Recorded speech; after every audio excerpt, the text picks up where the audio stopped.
오늘 우리에게 주시는 하나님 말씀은 욥기 13장 1절에서 19절 말씀입니다. 나의 눈이 이것을 다 보았고 나의 귀가 이것을 듣고 깨달았느니라. 너희 아는 것을 나도 아노니 너희만 못하지 않으니라. 참으로 나는 전능자에게 말씀하려 하며 하나님과 변론하려 하노라. 너희는 거짓말을 지어내는 자요 다 쓸모없는 의원이니라. 너희가 참으로 잠잠하면 그것이 너희의 지혜일 것이니라. 너희는 나의 변론을 들으며 내 입술의 변명을 들어보라. 너희가 하나님을 위하여 불의를 말하려느냐 그를 위하여 속임을 말하려느냐.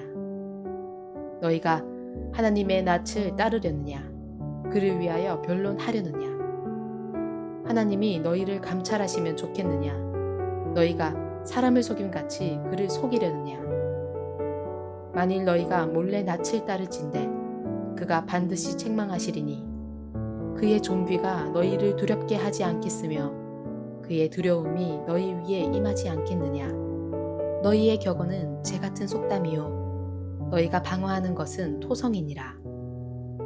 너희는 잠잠하고 나를 버려두어 말하게 하라. 무슨 일이 닥치든지 내가 당하리라. 내가 어찌하여 내 살을 내 이로 물고 내 생명을 내 손에 두겠느냐. 그가 나를 죽이시리니 내가 희망이 없노라. 그러나 그의 앞에서 내 행위를 아뢰리라. 경건하지 않은 자는 그 앞에 이르지 못하나니 이것이 나의 구원이 되리라. 너희들은 내 말을 분명히 들으라. 내가 너희 귀에 알려줄 것이 있느니라. 보라, 내가 내 사정을 진술하였거니와 내가 정의롭다 함을 얻은 줄 아노라. 나와 변론할 자가 누구이랴. 그러면 내가 잠잠하고 기운이 끊어지리라.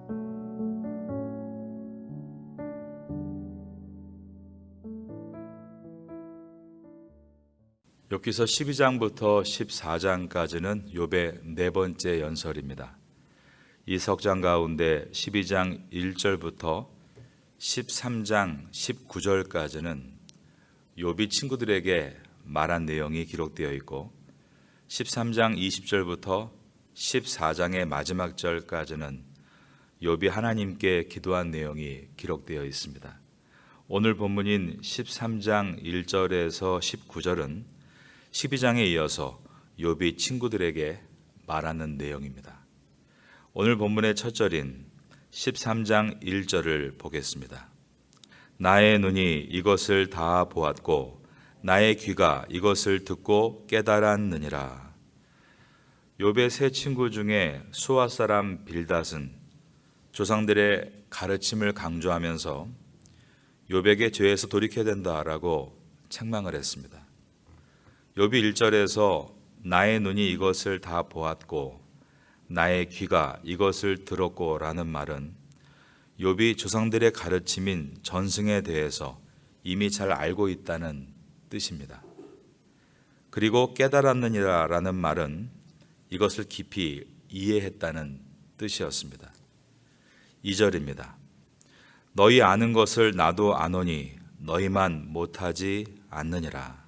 이 말에는 욥의 지식이 친구들의 지식과 질적으로 동등하다는 말과 동시에 더 우위에 있다라는 뜻입니다. 이것은 욥이 자신의 지식을 자랑하고 있는 것이 아니라 이론적인 지식을 넘어서서 고난에 직접 부딪히며 깨달아가는 지식이 결코 헛되지 않음을 강조하기 위해서였습니다.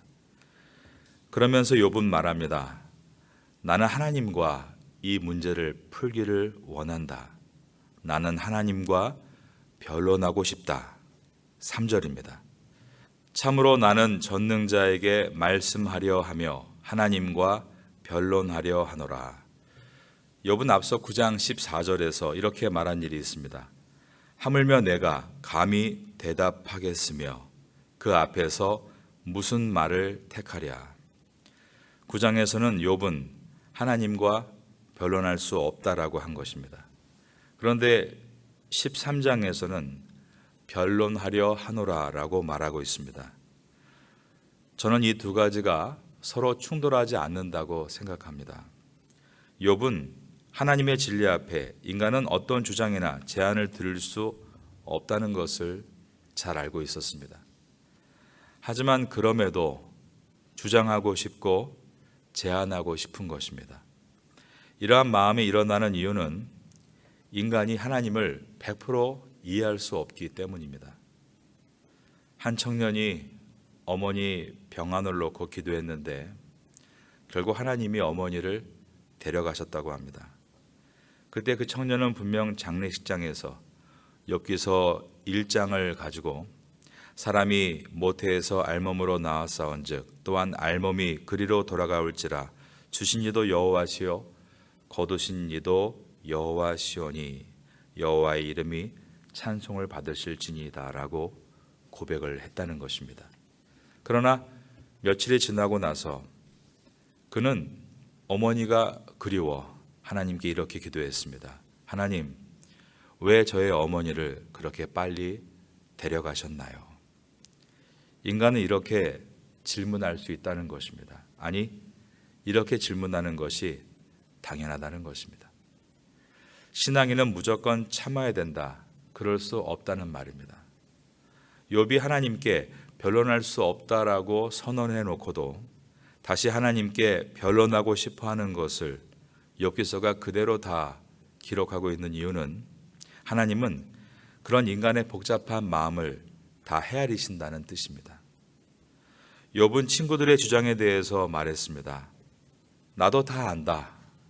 나도 다 배운 말씀이다. 그러나 내가 배운 말씀이 나의 체험과 연합이 되어야 되는데 그러기 위해서 나에게 시간이 필요하다라는 것이었습니다. 나에게는 아직도 하나님 앞에 나가 기도할 것이 많이 남아있다라고 한 것입니다. 4절입니다. 너희는 거짓말을 지어내는 자요 다 쓸모없는 의원이니라.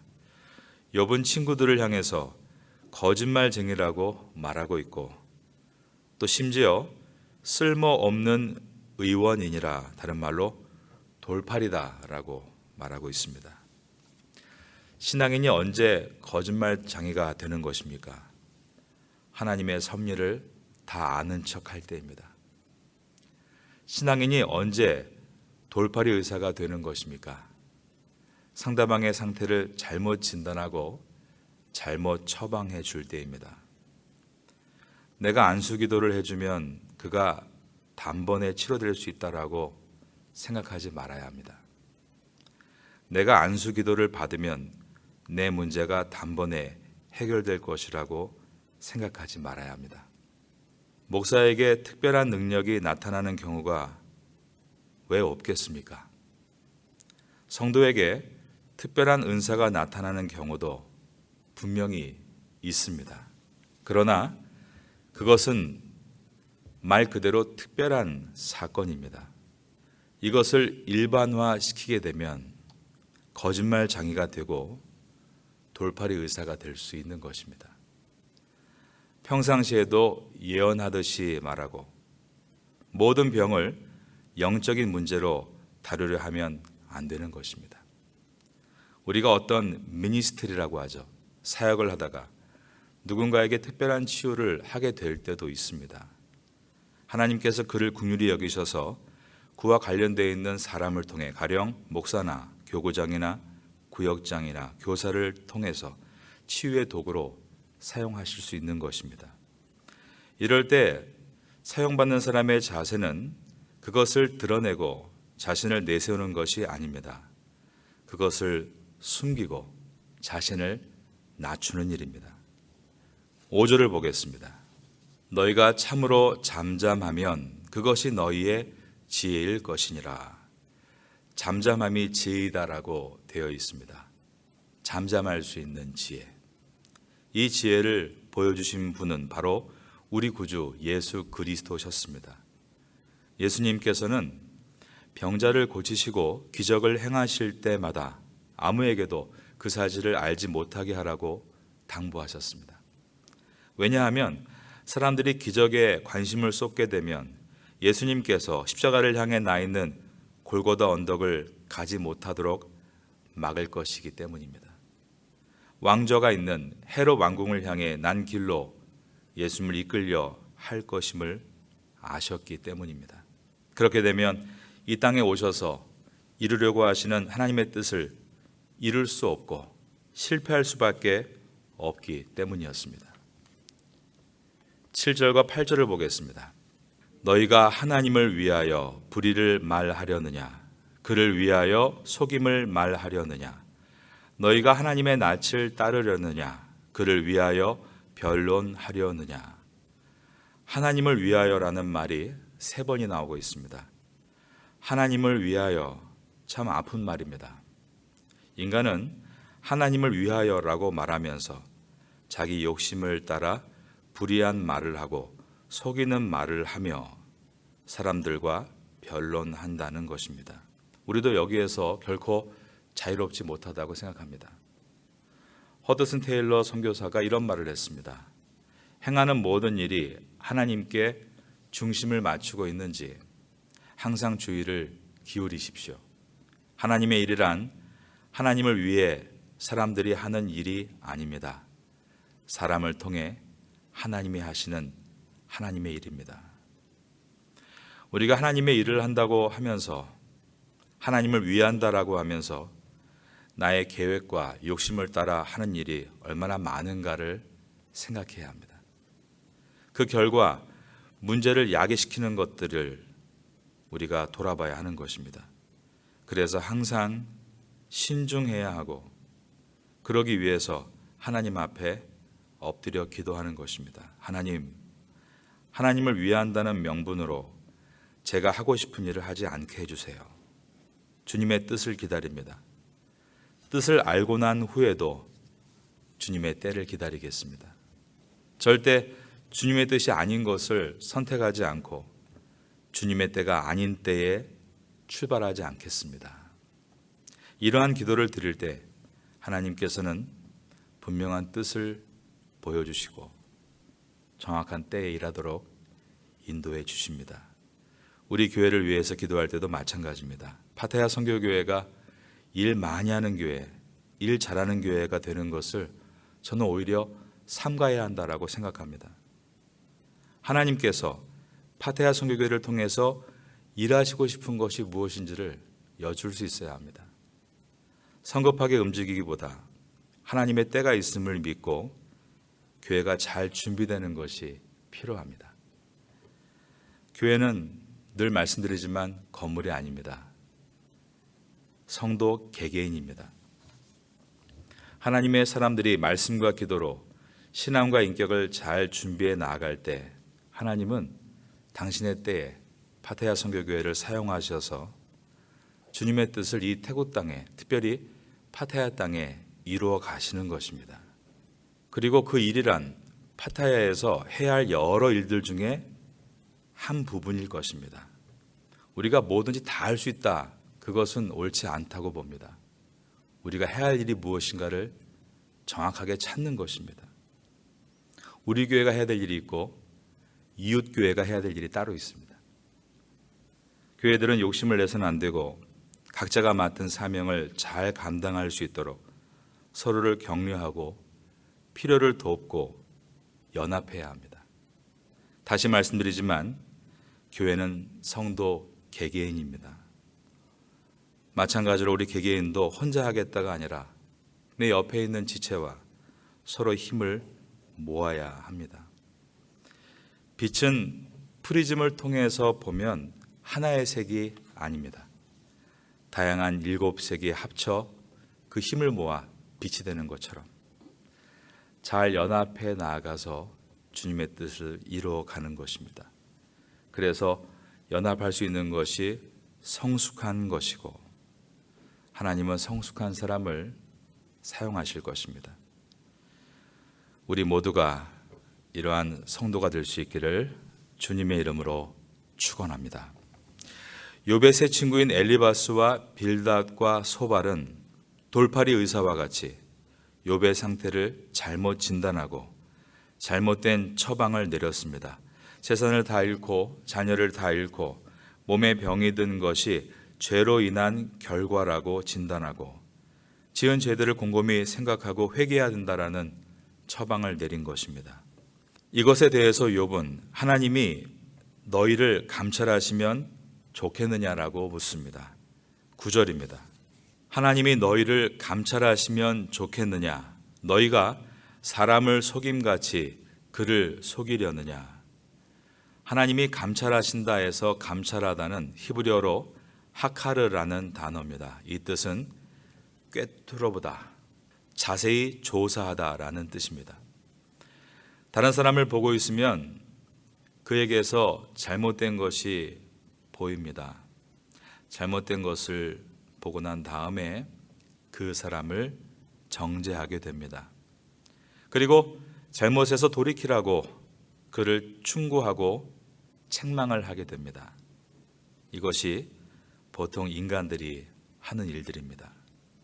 그런데 내가 다른 사람을 보면서 그의 허물이 보이고 그를 정죄하게 될 때 사실은 하나님께서도 나를 보고 계시고 나의 허물을 모두 알고 계신다는 사실을 기억해야 합니다. 그런데 인간의 죄성은 자신의 죄는 작게 보이고 적게 느껴지고 다른 사람의 죄는 결코 작지 않게 보이고 적지 않게 느껴진다라는 것입니다. 그래서 우리는 opposite spirit, 반대 정신으로 살아야 합니다. 타인의 죄는 작게 여기고 나의 죄를 크게 여기는 것입니다. 예수님께서는 마태복음 7장 4절에서 내 눈 속에 들보가 있는데 어찌하여 형제에게 말하기를 나로 내 눈 속에 있는 티를 빼게 하라 하겠느냐라고 하셨는데 바로 이것이 opposite spirit, 반대 정신으로 살라는 말씀으로서 타인의 죄는 먼지와 같이 작게 여기고 자신의 죄는 기둥과 같이 크게 보라는 뜻이었습니다. 즉 타인의 죄는 관대하게 자신의 죄는 엄격하게 대하라는 말씀입니다. 13장 10절을 보겠습니다. 만일 너희가 몰래 낯을 따를진대 그가 반드시 책망하시리니. 몰래 낯을 따른다는 것은 히브리식 표현입니다. 마음속에 가지고 있는 편견을 뜻합니다. 그 편견이 몰래 낯을 따른다, 한쪽을 더 많이 본다는 뜻인데 이와 같은 편견이 표출되면 편파가 되죠. 욥의 세 친구들의 주장이 지금 욥은 편파적이라고 말하고 있는 것입니다. 그 이유는 그들이 하나님의 속성인 인과응보, 행위화복을 주장하며 하나님의 편을 들고 있기 때문이었습니다. 자, 하나님의 편을 들고 있다 하면 좋은 의미인데 제가 이 부분을 다른 성경을 좀 몇 군데 읽어드리겠습니다. 먼저 현대인의 성경은 이렇게 번역합니다. 만일 너희가 하나님을 돕기 위해서 거짓말을 한다고 해도 하나님은 너희를 책망하실 것이다 라고 번역을 했습니다.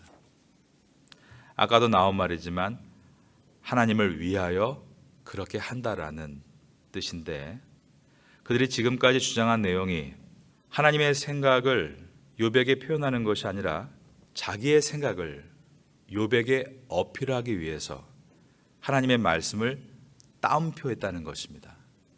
여러분, 따옴표가 뭡니까? 인용하는 것이죠. 자기의 말을 할 때 말씀을 계속 인용하는 것은 균형을 잃었다는 의미인 것입니다. 우리말 성경은 이렇게 번역합니다. 자네들이 쓸데없이 편을 가르면 그분이 틀림없이 자네들을 꾸짖으실 것이네 라고 번역했습니다. 편을 가른다, 즉 편견을 가진다는 뜻입니다. 하나님을 위해서라고 말하면서 자신이 생각한 프레임을 먼저 짜놓고 그 프레임을 가지고 상대방을 바라보는 일이 사실 얼마나 많습니까? 저 사람은 틀렸다, 잘못됐다, 저 사람의 사역은 다 잘못된 것이다, 다시 해야 된다. 이것이 잘못됐다는 분명한 증거는 하나님께서 나에게 그렇게 말씀하지 않는다는 데 있습니다. 하나님은 내가 잘못해도 우리한테 그렇게 말씀하지 않지 않습니까? 끝까지 기다리지 않습니까? 교만하고 철없는 나를 끝까지 기대해 주시지 않습니까? 그렇다면 우리가 보고 있는 것은 잘못됐다는 분명한 증거가 하나님이 나를 보시는 것을 통해서 깨달을 수 있는 것입니다. 우리는 내가 만든 프레임으로 사람을 판단하는 것이 아니라 내가 받은 사랑으로 사람을 기대해 주어야 맞는 것입니다. 우리가 특별한 재능이 부족해도 이러한 기본적인 신앙만 잘 가지고 있으면 교회는 부흥할 수 있습니다. 파타야 땅에 많은 영혼들이 주님께 돌아올 수 있도록 우리가 쓰임받을 수 있고 이 태국 땅에 그리스도의 푸르른 계절을 오게 할 수 있는 것입니다. 이러한 바른 믿음을 구하고 성숙한 신앙을 사모할 수 있는 우리가 될 수 있기를 예수님의 이름으로 축원합니다.